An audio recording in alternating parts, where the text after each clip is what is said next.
Hi all, this is Sukanya. Welcome to Sukanya competitive world. మీరు కనుక first time నా ఛానల్ని విజిట్ చేస్తున్నట్లయితే ఖచ్చితంగా సబ్స్క్రైబ్ చేసుకోండి, లైక్ చేయండి. ఈరోజు మనం చదవాల్సిన టాపిక్ వచ్చేసి పార్టీలో ఎన్నికల యంత్రాంగం గురించి చదువుదాం.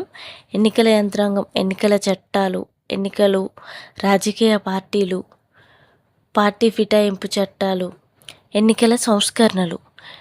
ఈరోజు వీటి గురించి టోటల్ ఇన్ఫర్మేషన్ చదువుకుందాం.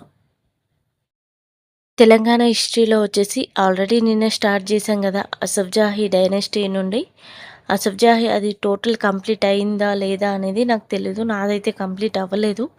సో అసఫ్జాహీ డైనెస్టీ చదువుతూ మిగతా రిమైనింగ్ సాంస్కృతిక ఉద్యమాలు, ఇక్కడ నిజామాంధ్ర మహాసభలు, ఆర్య సమాజం, బ్రహ్మ సమాజం, వీటి గురించి ఇంకా టోటల్ ఇన్ఫర్మేషన్, రైతాంగ సాయుధ పోరాటం వరకు ఈరోజు కంప్లీట్ చేద్దాం. సో అసఫ్జాహీ డైనెస్టీ నుండి రిమైనింగ్ మనకి పోలీస్ చర్య జరిగి నిజాం పాలన ముగింపు వరకు టోటల్ ఈరోజు మనం కవర్ చేద్దాం.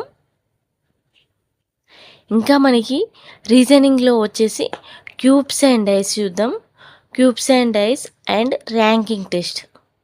సో మనకి ఈరోజు మనం చదవాల్సిన టాపిక్ వచ్చేసి పాలిటీలో ఎన్నికల సంస్కరణల గురించి, ఎన్నికల యంత్రాంగం గురించి టోటల్ కంప్లీట్ చేద్దాం. ఎన్నికల యంత్రాంగం అండ్ అసఫ్జాహీ డైనెస్టీ గురించి, రీజనింగ్లో వచ్చేసి cubes and dice and ranking. ఈ టాపిక్స్ ఈరోజు కంప్లీట్ చేయడానికి ట్రై చేద్దాం. Thank you for watching.